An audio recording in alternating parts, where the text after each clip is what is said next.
Hello, good evening, everyone. We thought that this would be a useful seminar to hold for those who are going through the torment and trials and tribulations of pupillage recruitment this year, maybe for the first time, maybe this is not your first rodeo. I am joined by a number of others who have gone through the same fun program as I did. My journey was I applied for pupillage twice. I didn't get it my first year. I got it in my second year, and I became a pupil at 3 paper buildings in London, and I now specialise in education law.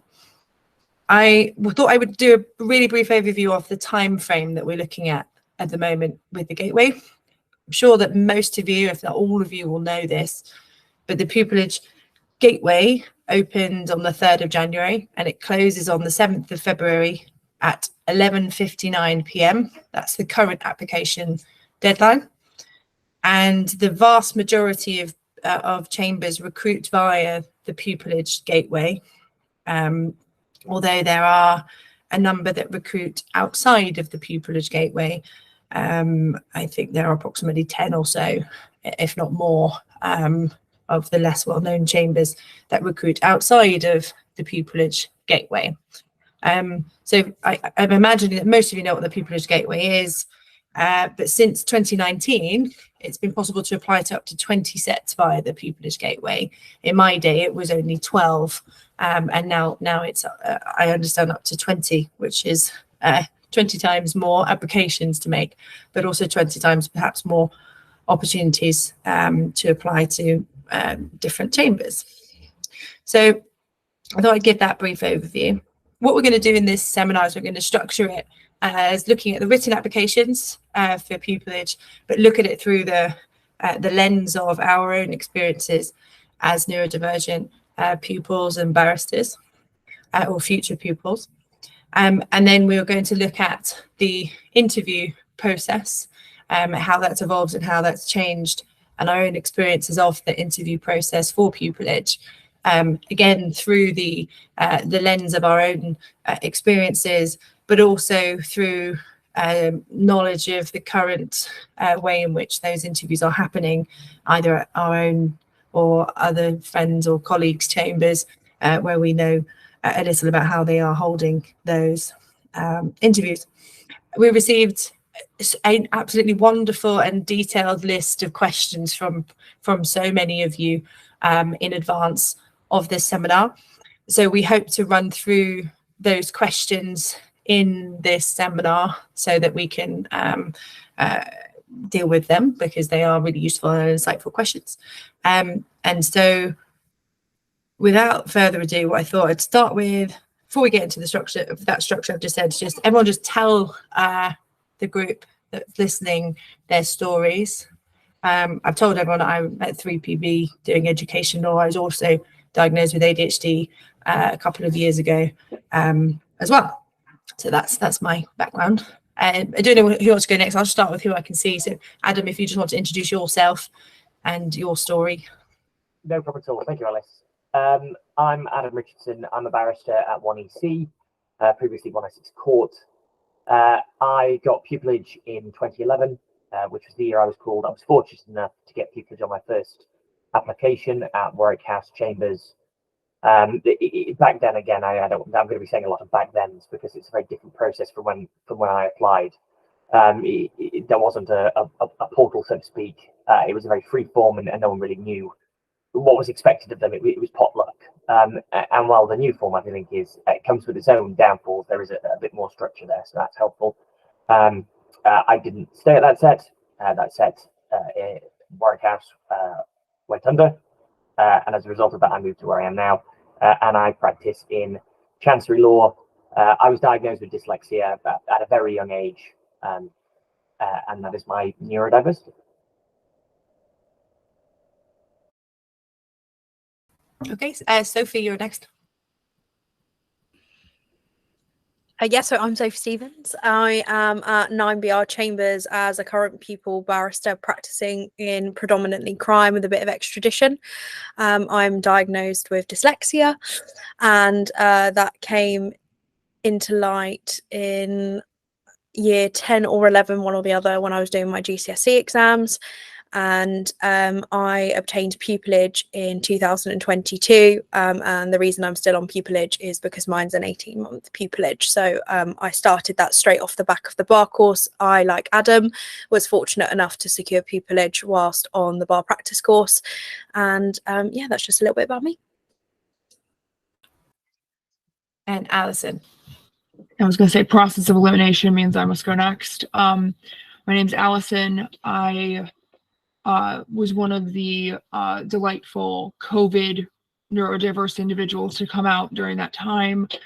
So pretty late in life discovery, I suppose. I have ADHD. I was also very fortunate to get pupillage my first time applying, which would have been the last cycle that just happened. So my pupillage will be starting this October with 25 Bedford Row.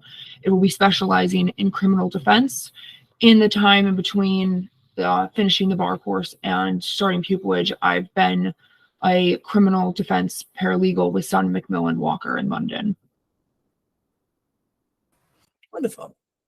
So some of the questions that we have had started in the context of the dreaded application forms. So as I said, for the most part, the form is the pupillage gateway form, where you can put in all your general information and then tweak your answers according to which chambers or which area and the areas of law that they do. Lots of the questions are the same, I understand. So and Alison, you'll know best what the most recent language that's used, but generally it's why do you want to be a barrister? Why do you think you'd be a good barrister? Why this chambers? What areas of law interest you and why? And then some chambers, I certainly know mine do, have additional questions that they've added on to be able to get from their perspective another idea of what you're like, and why they should take you on as a pupil. So one of the main questions that we got in advance were about whether or not to disclose your diagnosis or suspected diagnosis of a neurodivergent condition in the written application form. And if you were to do that, where you would do that and how you would do that, and if you should do it at all. So I think the first question is to throw that out to all three of you and say, what do you think about that? Because certainly for me, thinking about this question and asking both neurotypical and neurodivergent people about this today, there was quite a range of responses that I received. So yeah, I'll just start open that up to the panel. What's your perspective on that? Whether or not you did disclose it on your application form, and what you would recommend to those listening in relation to that question. Do you mind if I take a swing at this first? I didn't disclose it on my application form, and in retrospect, I wish I had. I don't think it would have disadvantaged me. I had, obviously there was a stigma. I know that there is still something of a stigma around neurodiversity, but it is something that we are breaking. But back in 2010, I mean, the Equality Act had just been enacted, so we were in a different landscape. And obviously I hadn't really come to terms with it, if I'm being honest. However, I just ended up masking and trying to get by and pretending it wasn't real. It stressed me out beyond how stressful pupillage already is. And I was at a compassionate set that would have supported me throughout, and it was really my baggage in not disclosing it. So my view is, if I had my time again, I would. I'm proud of my neurodiversity. And if there's a set of chambers that had a problem with that, I don't want to be there. I realise that's frustrating when one has to go through the portal again. But in the long run, you'll be happy and you have a much more successful career, in my view. What do both of you two think, Sophie or Alison? I'm happy to jump in. Oh, sorry, I just totally interrupted you. I think I didn't disclose it in the actual sort of CV portion where you have your employment and your educational pieces. I think that would be a natural place to put it if you needed reasonable adjustments, I think, or there's mitigating circumstances you need to ask for in that section. That would, to me, be a reasonable place to put it. I instead would occasionally put it in the essay question. So for example, I've actually pulled some of my draft answers up just to check how many of them I did disclose it to. And I would always kind of, I always was sort of the perspective of like, I'm going to be a good candidate because I have ADHD, not in spite of it. And so I'd always put it around this sort of, this lived experience is going to be a skill that I'm going to bring to my practice. I think I talked about my more broad lived experience. So I talked about being from a lower socioeconomic background as well, in that same section. And so where the question would have been, please identify any additional experiences or skills gained that you believe may help you in your career. And I think that's always where I ended up putting it, if the question did come up. And I can say that obviously there's always, it's perfectly like understandable to feel a bit stressed about it because it is sort of, there is this stigma. However, I will say that I think I put it in draft answers that I looked at. I didn't look at all my drafts in the time before this, but of the ones I looked at, I put it in 3 and 2 of which I went to first round. So I'm not gonna say that that's the reason I went to first round, but it certainly didn't hinder me to get to first round. And Allison, how did you frame it? So where you were using it in the essay answers, how were you using it to be relevant to what you were saying? I think it's sort of twofold, and this is probably something that came up in an interview as well, but in my written questions, and when you think about motivators for people with ADHD, I can't remember the exact acronym right now. It's like UROP or something like that, where it's urgency, passion, relevance, I think. So there's like a group of things that really motivate people with ADHD, and that is something that's so prevalent at the bar. I think novelty is on there, so it's clearly not Europe. Europe must be the wrong acronym, but it's novelty, pressure, passion, urgency, and these are things that are always going to be present in your career. So I talked about sort of having to build these coping mechanisms, and I think it's relevant that I was a sort of late discovery, so I already kind of had built up these sort of coping mechanisms to deal with different lacks of dopamine, for the want of a better term. And so I talked about it there in that way. But in interview, which I guess I'll go into a bit more later, it was a lot about how I'm going into a criminal practice. A lot of my clients may be neurodiverse. And so being able to have that shared experience and build trust in that way is something that's compelling as well. I think the acronym, I've just looked it up because I was fascinated by this, and I wish I knew it already. It's INCUP, I think. INCUP, interest, novelty, challenge, urgency, and passion. I think that's the one. Wonderful. Sophie, what's your perspective on this?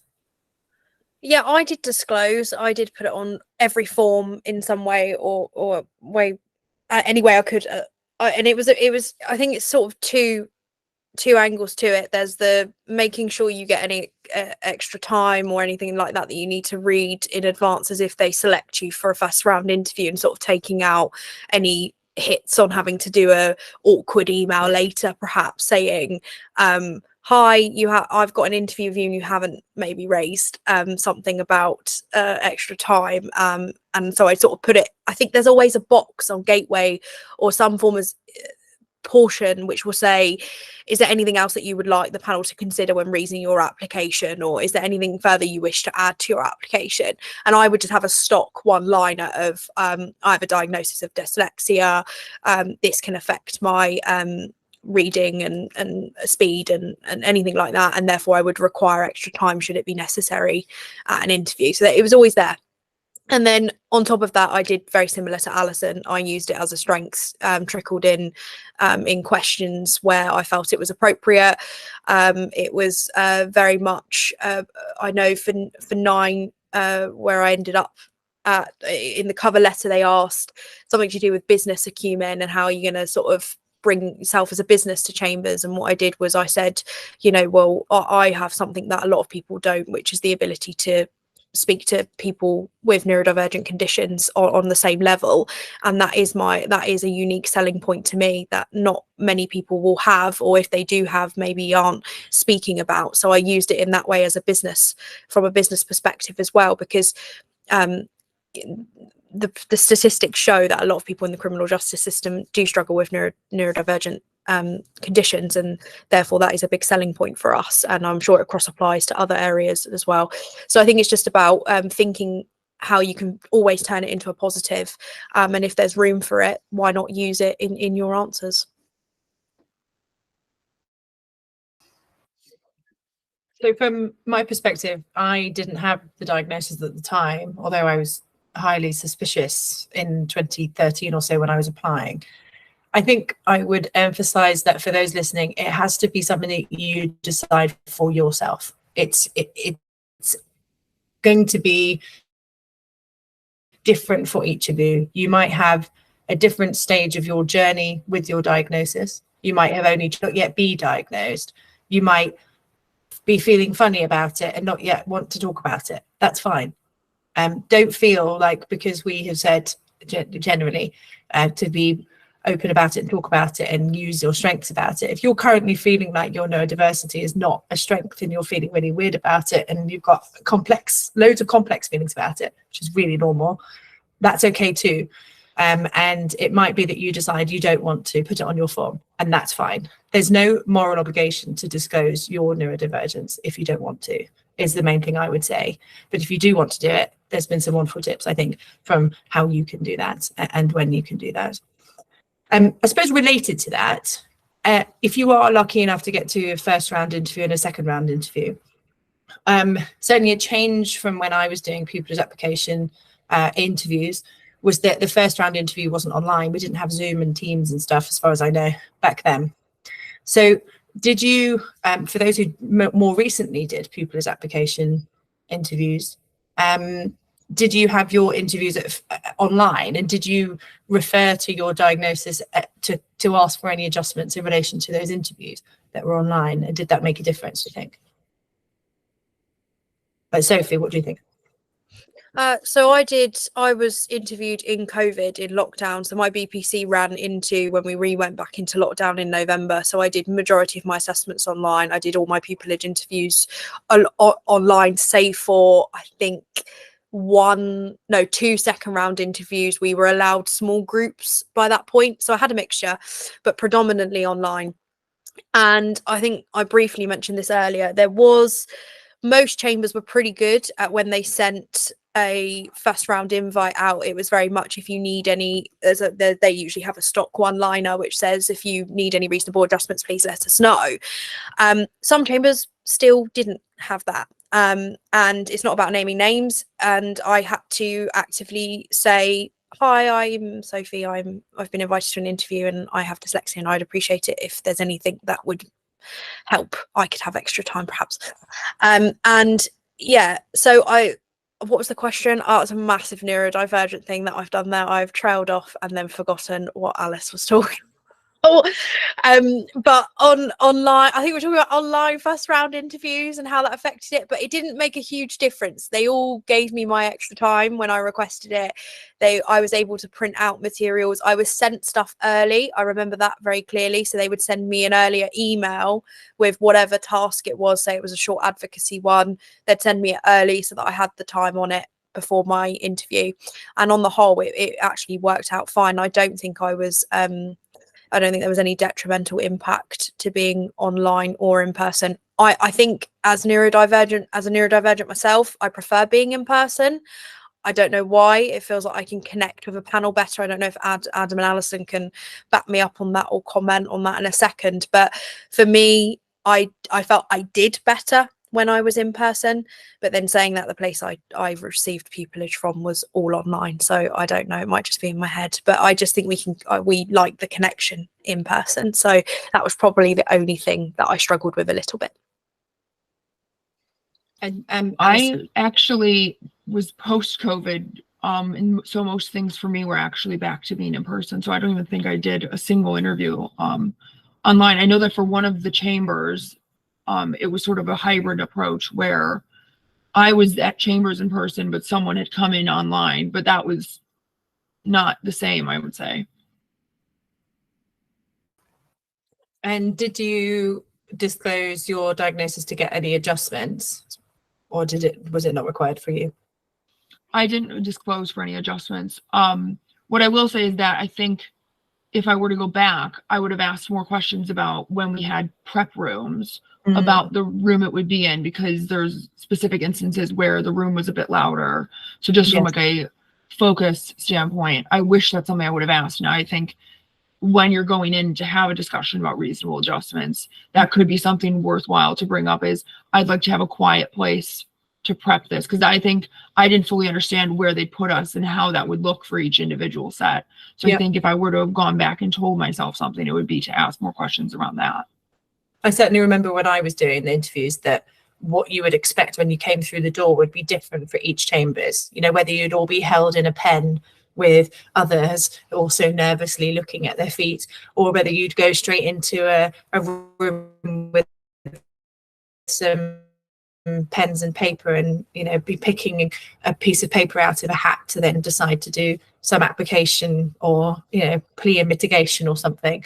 Yeah, I agree. And then not knowing what to expect exactly from the interview process can be really destabilizing for many of us. So I can see that would have been really helpful to know in advance what I expected to do when I arrive, without giving away too much about, you know, what it is, because I think that for some chambers they do like the air of surprise and not knowing exactly what questions are going to be asked in advance. They may still want to maintain that as well. Okay, so we're asked about whether or not and how to disclose. As someone who's in the middle of making applications at the moment, we've got various questions about, you know, how do you work out how to select the chambers to apply to, and how do you manage your kind of, if you do have these, but sort of hyperfixation on one particular, the best set ever that you really want, and then how do you manage rejection if that comes up? Because certainly for me, being very fixed on a very particular set and then getting rejected from that set was devastating, compared to then getting information about more successful things with other sets that I hadn't yet considered. So I wondered if with maybe through that lens, if anyone had any advice on how to select chambers to apply to and how to decide on how many applications to make at this early stage in the written stage.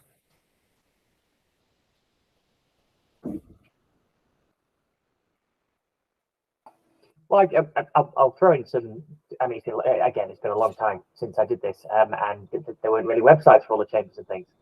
But in any event, I mean, this organisation, Neurodiversity in Law, we have allies now, and we're trying to get as many chambers to sign up to our charter. That means that they won't discriminate on the basis of neurodiversity, and will encourage all. I've been really heartened in the lead up to this event, seeing very high profile members of very high profile chambers saying, "Come one, come all. Please don't feel that this is an impediment to you." And if anything, if you read around that and see if that's going to help you, if neurodivergence is the thing you're worried about, you can find out a set that is outwardly friendly about it. So at least that can put your mind at rest. And we're talking some top tier sets. So you can take your selection from a broad range. I mean, God willing, all sets will eventually take the same attitude and genuinely engender that. But from first principles, just follow some of the online content that chambers has, to see if they are a friend and an ally, in addition to the area of law you want to do.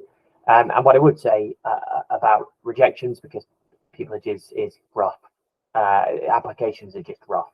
It's a very, very tough game. Even if you're the most qualified person, you just not might be the face that fits, and there's no rhyme or reason to it, and you're often left in the dark. Try not to take it personally. Always ask for feedback.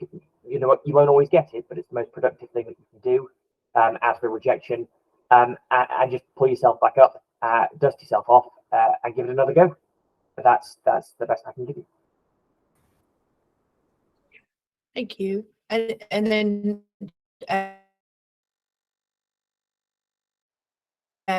Allison, or because you can now apply to 20. I didn't realize this until I was looking for it for tonight, but you can apply to up to 20 sets via Pupillage Gateway. I don't know if either of you applied to 20 or more. I think I probably made 40 or so applications over the 2 years that I applied for Pupillage. But some people are much tighter. I know of others who are making 1 or 2 or 3 applications to be really focused on just those. So what might your advice be on working out what your own limits are in terms of the number of applications you're making? I created a very neurotic spreadsheet. My previous career was in finance, so I really like Excel. So I like tiered where I wanted to go and kind of tapered it down. And I basically just, and I don't think I knew I was doing this at the time, but it actually worked out really well, is I sort of created my list and kind of prioritized them by the ones I was the most excited by. And so the first set I wrote an application to was my top choice. The second was my second top choice. And I actually think, looking back on it, that was really helpful in a way, because I got hyperfixated and stuck in. And the advice I typically give people as well is, if possible, to complete one application in full before moving on to the next one. Because I think sometimes there's this like inclination to kind of do a smattering approach of, these are the questions that are kind of speaking to me, so I'm going to really focus in on those. And then you end up not being able to like effectively get the time managed to get them all completed. So then you end up having a few at the end that are still incomplete. So I did one application in its entirety before moving on to the next. I ultimately, I think, applied to 11. And I think I told myself, as long as I hit above, I think 7 was my goal. Anything beyond the 7 was basically a bonus. So I didn't really want to go super high quantity because I felt like that would cause me to end up working so much that I burned out in the process. And I think it helped starting with the ones I was the most interested in, because it really created sort of this momentum once we had gotten into it. And certain questions kind of, they're at several sets. And so you can kind of tweak elements of the answer to get to the later on sets after you've kind of hyper-focused on the sets you're most interested in. Obviously, there's a little bit of a caveat there of you don't want to become so hyper-focused and like focused on perfecting everything so much that you end up with like 3 applications, which is perfectly fine. I know people who have done that and gotten pupillage, but you don't want to end up in that situation because you're just so hyper-focused that you can't like let it go. And I think I would create sort of these artificial deadlines by passing them off to people to get feedback from, which obviously also helps with ADHD, with creating that urgency to getting it done, as opposed to having the deadline be in early February when it was last year. It was brought much further forward and it got sent off. And I think having that person asking for it helped create that pressure. Not to overtalk it, but then moving to the rejection piece, I created sort of rules with my phone, with email, where I couldn't receive the emails unless I was at home. So it would usually be like, I'd have the notifications turned completely off until like 6 p.m. because I knew from my own perspective, if I was out and about, the RSD would not work really well for me to be in public and being like viewed while I was experiencing that feeling of rejection. There was also this like piece of advice that like obviously took me, I think, the entire cycle to kind of come around to, that I heard on a podcast by people at ULaw, I think it was, that it's not a rejection of you as a candidate so much as it's a rejection of the performance you made on a piece of paper at a time in your life under certain circumstances. And it's the same thing with interviews. It's not an indication of how you are as a candidate. It's how you performed on a specific day. Maybe you weren't feeling your best. And it's not even just about you, it's about other people as well. And so it's a bit of trying to figure out ways to kind of rationalize in your head that the rejection isn't a rejection of you as a candidate. It doesn't mean that you can't do this job.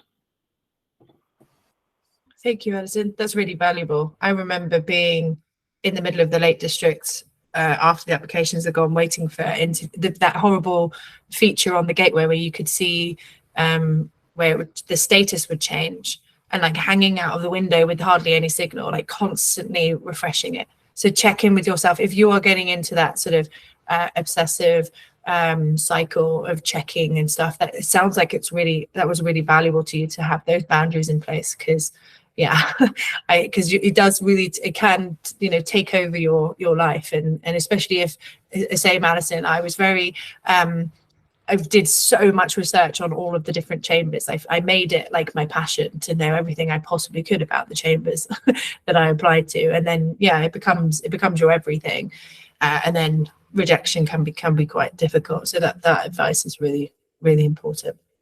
So what I would say, firstly, from my perspective, is that to keep the interest up and to chop and change it, I like the non-gateway applications. So I think I did 12 gateway because that was what they allowed you to. So those are the parameters that work for me. I did the maximum allowed. And then I did a good handful. I wanted to do family law at the time, so I applied to the off-gateway family law chambers that were available. It was just a different format, and sometimes that different format, I think even one head court at the time did a handwritten application. I don't think they do that anymore for probably quite obvious reasons, but at the time it gave me some other way of doing an application, and I think that may help some people to have that interest. So the other questions that we got were about how to deal with the self-diagnosis of neurodivergence in your form. So if you're not sure where you're at, whether to mention it without a formal diagnosis. And I don't know if anyone had any perspective on that. This is not really to do with the pupillage cycle itself, but I work with bringing disability to the bar, which also deals with neurodiversity under the umbrella. And we had spoken to some chambers during our mini pupillage scheme outreach. And I remember having a full conversation with the chambers about how to, like, what their perspective is on people who are self-diagnosed. And they had pretty much said that, like, because of the waiting lists and all of the realities facing actually getting formally diagnosed, that they, I think, said they're not going to ask for any medical evidence for those types of slots. I don't know if it's different for other areas regarding the bar, but I thought that was really encouraging, especially considering how many people are waiting on the formal diagnosis to confirm what they've known about themselves, but are a bit hesitant to mention it. Yeah, I don't think that my set, for example, asks for medical evidence in support of the application. I think that there's an understanding that when you're making your application, there's a honesty and integrity that we've all studied heavily at through the bar course. Maybe some sets do ask for medical evidence, but I don't think we do. And I agree, like, in terms of the waiting lists, and also in terms of the self-filtration process, I don't think that there are many people who go to get that assessment unless they're pretty sure that that's where they're at already. I know that there's been some difficulty with wider societal stuff. I feel like every other day there's a new article about ADHD, and it makes it feel funky. And I don't know if anyone else who's listening may feel that at the moment as well, if they are either long-term diagnosed or more recently diagnosed. It just seems to be the spotlight is on that condition, at potentially the expense of other neurodivergent conditions as well. We haven't touched on autism, for example, which is a major part of what we are about as neurodiversity and law, in supporting those who are autistic as well. We have members of our executive board who are also autistic. I don't want to forget about that dimension too. And so I know that it can be difficult to work out on what basis you should disclose or talk about it at all if you're on the self-diagnosis side of things. What I would say is, I come back to, it's your decision, it's your way of presenting yourself at the bar. And I certainly found that in sounds really cheesy, but in kind of letting go what other people expected me to be in my pupillage interviews, in terms of what I wore, in terms of how I spoke, in terms of how I even put my hair up, what shoes I wore, all this stuff that I've been told you should wear. I was told you should wear a dress, you should wear heels, you should have pearl earrings, you should have your hair up, you should clasp your hands really still. I was told all this really rubbish stuff. And then in my final pupillage interview, final round at 3PB, I wore a trouser suit, flat shoes, was flaying my hands around all over the place, and my hair was down, and I was much more relaxed. So there's an element of unmasking a bit, I think, certainly too, which I wouldn't be afraid of kind of letting that out a little, if you wish. It's up to you. It's got to be on your terms. That's the most important thing. It's also an interview with that chambers too. You may be lucky enough to be, I don't know if any of you were choosing between chambers, but you may be lucky enough to choose between chambers for where you're going to get your pupillage opportunity, and it's as much at that stage an interview with that chambers as it is then with you. So if they don't like the unmasked version of you, then it may not be the right sort of place for you to be longer term. Can I lump on the back of that, Alice? Yeah, go ahead. Good. I've now had the benefit of participating in pupillage interviews, and I cannot emphasize enough what you've said about the advice that I got given when I was supposed to go in the clean shaven, sharp cut, pretending to be something I'm not. I got that advice too, and it was useless, because if you just get carbon copies of the same iteration of person, you don't distinguish yourself. And every person is a different type of person, and every person will fit in a different chambers, some in others. And it really is better to be your authentic self at the front gate than realize 6 months in, I hate this and I hate myself for doing this. It's going to be a tough 6 months. I really think that don't be afraid to be yourself. I think it will actually make you stand out rather than trying to pretend to be everyone else, because the classic questions of why you, why us, show you, and show it proudly. Sophie, do you have anything to say on that? Yeah, I think it's about authenticity. I think it's about not trying to frame yourself as, we get so strung on this whole thing, we have to be, like you say, masking perhaps without realizing it, that we have to be the barrister, when actually we're all just normal human beings doing actually what is a very human based job. And if you remove the big wig, the gown, the barrister thing for a second, and actually think about what you're applying for, you're applying to work with a bunch of humans who are representing a bunch of humans who have all come from different backgrounds, have different experiences, have different challenges, and they want to know what your understanding is of that, and they want to see a little bit of who you are and what you're going to bring into that environment. And if you don't show an accurate version of yourself, and you're not open as much as obviously you feel comfortable with being, if you're not open and honest with that, then you're almost setting yourself up for failure, because these people will also be familiar with that and be able to relate to you more when you are just who you are. And I think that's the best way to go into this process, especially for interviews, and even when you're writing your application. Sit back and have a read of it and think, is this really me? And these are the things that are important to me and what I want to put forward, because they're asking a question, and yes, you have to answer the question, but it's your choice what you use to answer that with.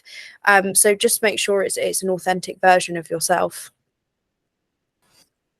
I think I would also add that if you are brave enough, you give your application form to other people to read. And you do that for multiple reasons. You do that to get someone to spell check it, and to do the grammar check, and to spot things that you may have missed. But it may also be sensible to sense check stuff. So you may have some things in there you might think are a bit wild. So, there might be things that you put in there where you're like, is that the right way of putting it? Even just stuff where you're describing a mini pupillage and something that's happened in it, and you want to make sure that you've got the tone right on it. But don't be afraid of sort of asking for advice. And what I would say is sometimes, certainly I can find it difficult to know like when exactly I need the advice, or how to ask for the advice. So just to kind of say, can you read all of my application form at perhaps that point that Allison said after you've done it, or question by question perhaps. So don't be afraid to sense check things. You know, if you do want to you know, wear something that may be a little less, you know, clean shaven and straightforward, sense check it with someone if you need to. Be brave with that sort of thing, and also be brave generally. And if you want to wear your hair down and wear a skirt and do whatever you want to do, you can be comfortable with that, because the bar should be open to all of us in that respect as well.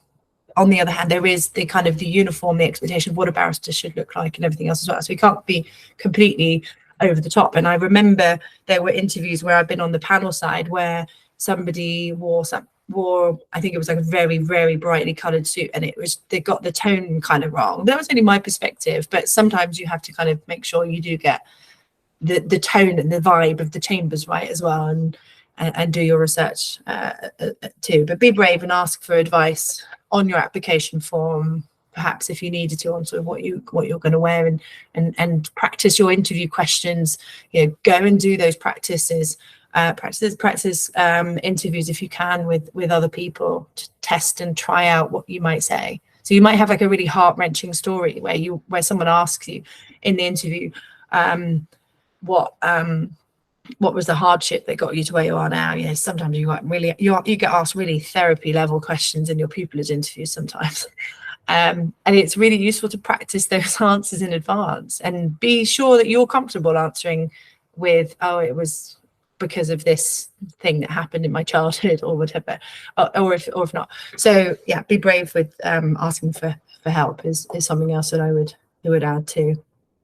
So I wanted to do a little section on practical stuff, so for interviews, because I realized on reflection for my interviews that most of the time I was late for my interviews. I was certainly late for my interview at 3PB. So something I really wanted to emphasize was plan your travel really well in advance, and plan where you're going to wait before you go to the interview if you can. So for me, it really helped to because I had about an hour's journey into London, and then I would be like in the Temple. I'd have to find the chambers, usually on a Saturday or Sunday, so the gates would be closed. I'd have to go round the corner at Tudor Street to get into Temple, for example. So if you need to practice the journey, practice the journey. If you need to have somebody to meet you before and after, like make those sorts of arrangements. If you need to write down a map, if you need all the reminders on your phone and on your smartwatch, travel planning before your interviews is going to be important for many of you. So don't forget that bit. Don't just think, okay, I've got an interview at 11:30 on Saturday. That's happening then, and I'll think about all of my answers to all my questions. That's fine, but you're not going to make good answers to your questions if you're 15 minutes late to your interview, and you don't have the time to answer the questions properly. I also had just to quickly jump in there. Yeah. I would always find a coffee shop or something. I had the Pret subscription as a student, and so I just find the closest Pret.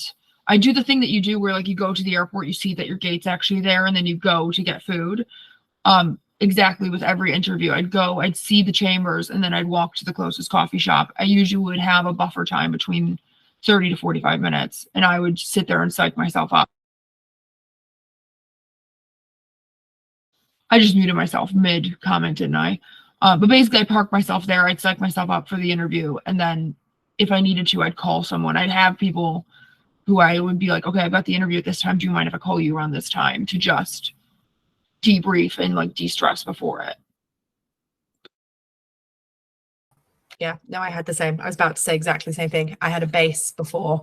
I think it was on High Holborn, maybe the same one. There was like a Starbucks next to City Law School where I also equally had the same thing, and I had the same food, and yeah, get your routine down, and I'm very into music, so I had a particular playlist, a particular song that I would have to like regulate myself, calm down, but also be passionate before I went into my interview. So if you're a music person, like maybe get a playlist in your headphones, charge your phone the night before, like just remember those things. Bring a battery pack, bring a spare pen, those sort of things as well. Pencil case is useful, sensible to bring with you to these sorts of interviews.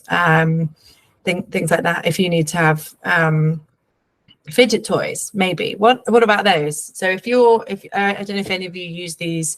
I certainly have things that I use at work in court. I don't know if I knew about those 10 years ago or was aware of them other than using a pen or the desk that I was in during interviews. In one interview, I managed to break the table because I was wobbling it too much. So does anyone have a view on using fidget toys in interviews? Or before interviews or after interviews? Well, I say go for it, but then I'm very much, yeah, why not? I'm the pen person because I was told off a lot for gesticulation and told that you can't do that because it's distracting. So I became fixated on this during pupillage season of, I must sit there and be still, which I realised was actually so ridiculous in one way. Now I'm practicing and on my feet because most of the time I have a pen because I need to jot something down anyway, and the odd hand gesture you tend to get away with. No one's really looking or worried about that. But what I would say is, if you need something to stabilize and make you feel more comfortable and for you to feel that that's going to help you focus and be able to give your best answers and think a bit better and not have any distractions or anything, then I don't see why it would be a problem as long as it's discreet. You don't want to end up in a situation where you're going to be distracting the panel, but at the same time it's important that you feel it's your best place to give those answers.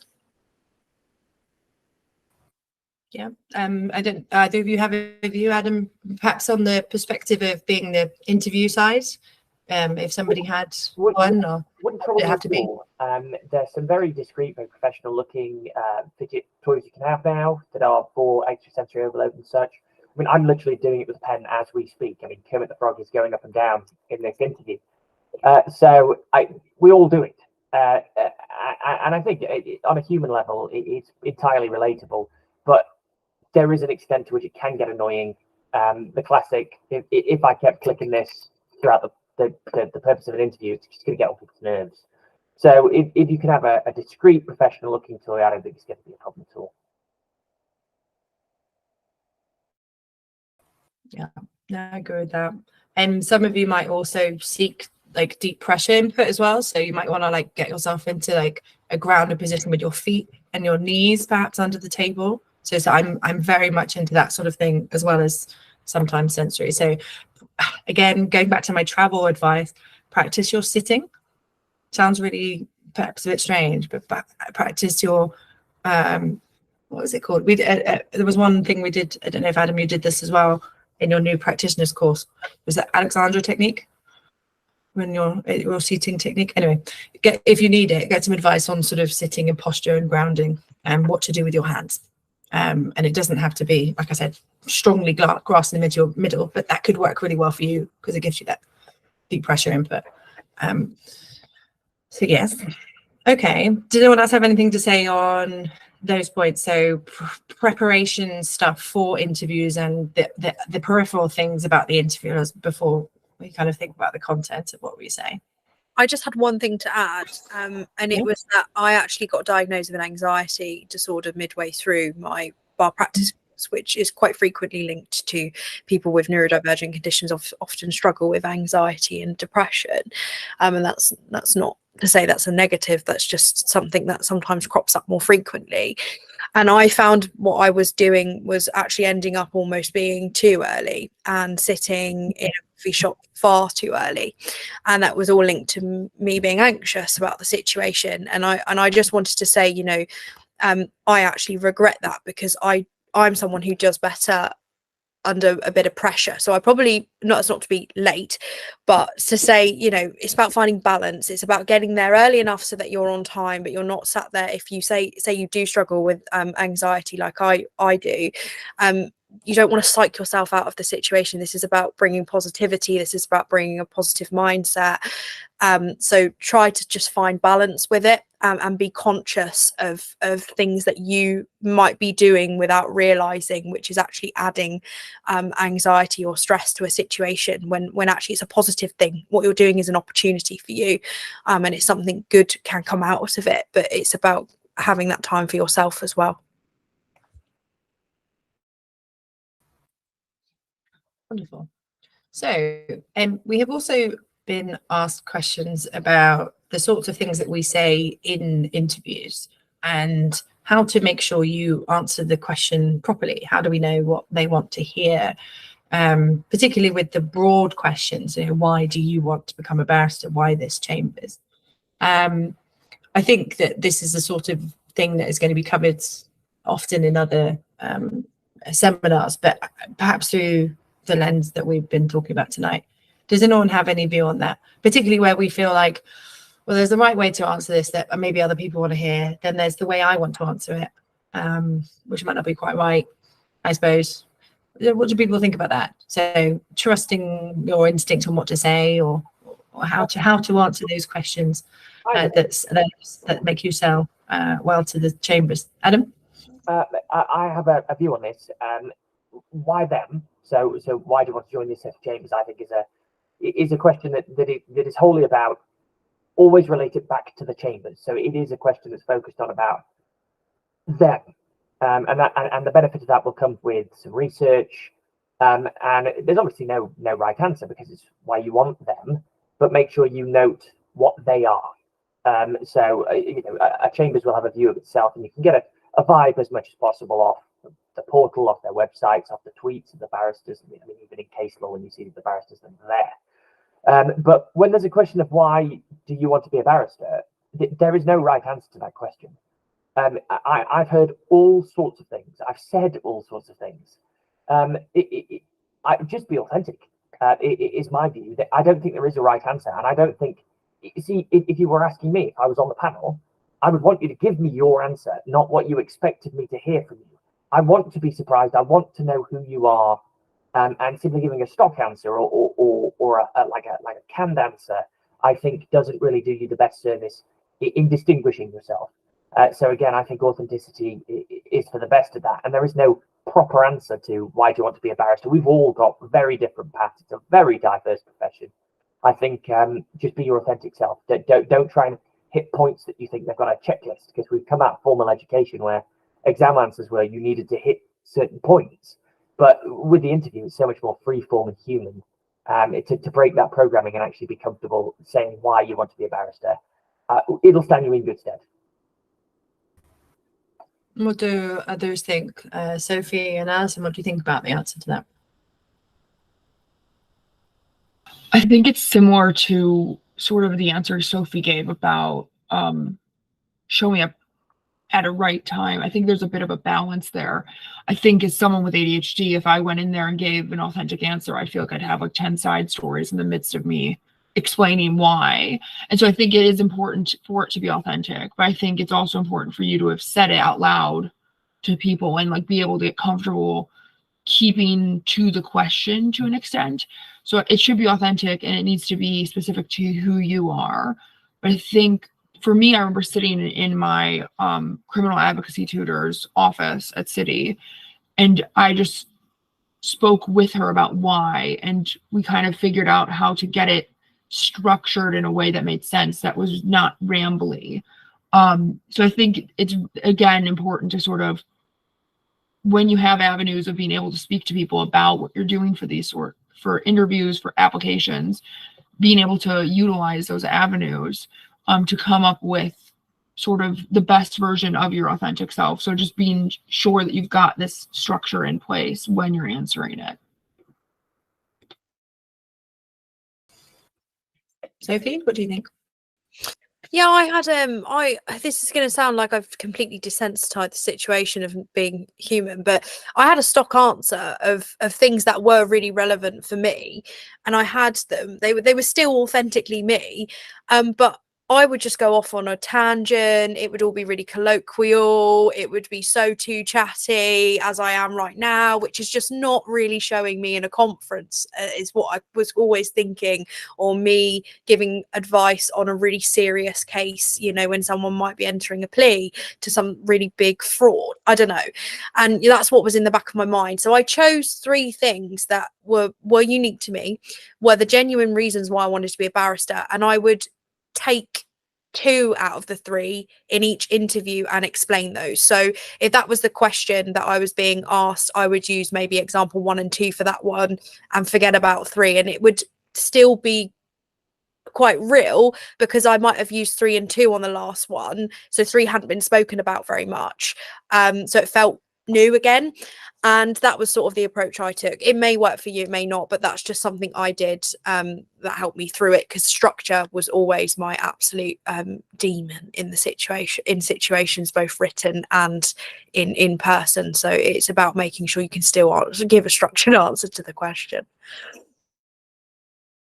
Wonderful. So we're at 7:26. So we've got like 4 minutes left. So we're an hour, and then I think we can neatly come to a close. So I wanted to ask each of you a question about being a barrister or about to join the bar, whether the bar is a place for neurodivergent people. Because some people have messaged saying that they're worried that it's not the right place for them and they can't be a barrister, or they can't see that they could become a barrister easily. What do you say to that? Perhaps if I start with who really wants to go first. Adam, I'll pick you. I'll go black. I say that's not right, and it's a shame that you've been made to feel that way. The bar is a broad church. There's no model barrister. I mean, we're all individuals working in individual practice with our own peccadillos, and we're all in our way extraordinary. And by virtue of my neurodiversity, I now realise that I have a leg up on some people who are not neurodivergent. I mean, some coping strategies that have just happened to me is because I'm not so good with the reading, I'm very good at the memorizing. I'm much more spoken, I have a good connection with people and empathy, and that's given me an advantage in certain areas of this profession. So it swings and roundabouts, but there is definitely space at the bar for you if you're neurodivergent, whatever your neurodivergence may be. There are strengths and there are weaknesses to every part of our personality, and I don't think you should stigmatize yourself and say it's not for me, I can't do it. Give it a shot. It might be you just don't like the job, but please don't let your disability hold you back. Thank you. Sophie or Allison, who wants to go next? Allison, I'm going to pick you. Sorry. Oh no, that's fine. 100% the bar is a place for neurodivergent people. I think when you just asked this, I thought of something Mary Pryor, Casey, had said at an event, which is that people who are disabled belong at the bar because we have a skill that all lawyers need, which is problem solving. We have had to figure out how to problem solve to cope in a place that's not built for us our entire lives.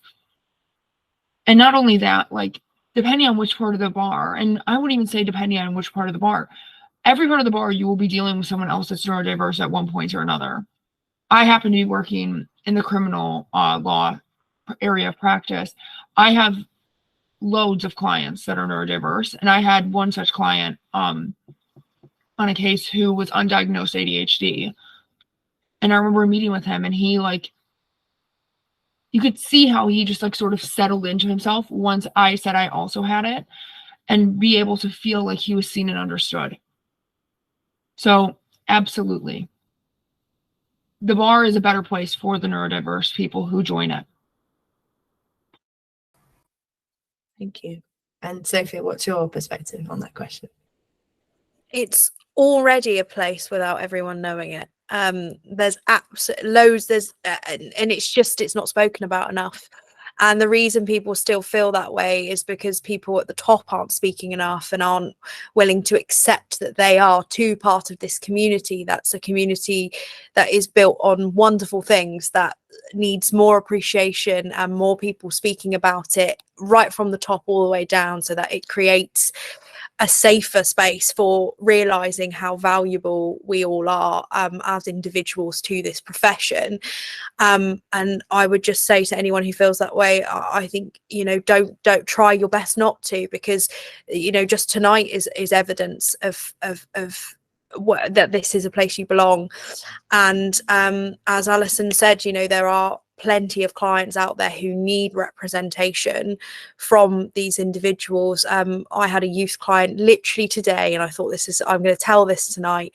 And security took from him his fidget. He has a fidget toy of some sort, and it was really not he wasn't coping well with it, and came and told me, and I put my laptop down and I marched up very heroically, as you may think, and it's not told for that reason. I marched up there and I asked for it back. But I think, you know, I understand that, not because I need it myself, but because I wanted him to feel heard, because I understand that I too have a neurodivergent condition that I want heard. And I think that's why we're needed, because perhaps if I didn't understand on that level, no one would have gone up there and got that for him, and then he would have remained uncomfortable for the rest of the hour hearing that we had to do together today, which was really important for the rest of his life. And that's why you're wanted, and that's why you're valuable to this profession, because that's pretty much what happens most days, most weeks. Wonderful. Thank you so much, all of you, for your honest and, I hope, inspiring to everyone listening with those answers. I would echo that too. There are so many more neurodivergent barristers than they are currently letting on. It's a really ideal place to be a neurodivergent person. There will be parts that make it difficult, but with a strong clerking relationship, and we may, and in fact, I'm sure we'll do further seminars on how to be a pupil barrister with autism and ADHD and dyslexia and so on. I think we will do that, and we'd love to hear from you, our audience, about what other seminars we can do as an organisation to help you feel equipped as neurodivergent law students, or pupils or trainee solicitors, or whatever your journey is to the law, or participant in the law, to know what would be useful for you. So that's my closing thing as well, is that we know that you're here, and we are here as an organisation to help you to flourish, and for us as a community to get stronger and braver in our needs being met and our voices being heard in the bar and in the wider world. So on that note, at the Neurodiversity Law website, we've got a name and a mailing list you can sign up to, so you can hear more about the sorts of things that we are doing throughout this year. We have social media on Twitter and LinkedIn, Instagram, and I'm sure that my colleague will tell me that there are some other places too, but certainly there we are posting various things as well. And if you have ideas, or you want to become involved with the organisation, please do reach out to us via that mailing list on our website. But yes, thank you so much for you, Sophie, Adam, and Allison, and Emily also for hosting and being all the tech behind the scenes tonight. So I don't think everything else was further to say, but thank you all, and good evening. Good evening.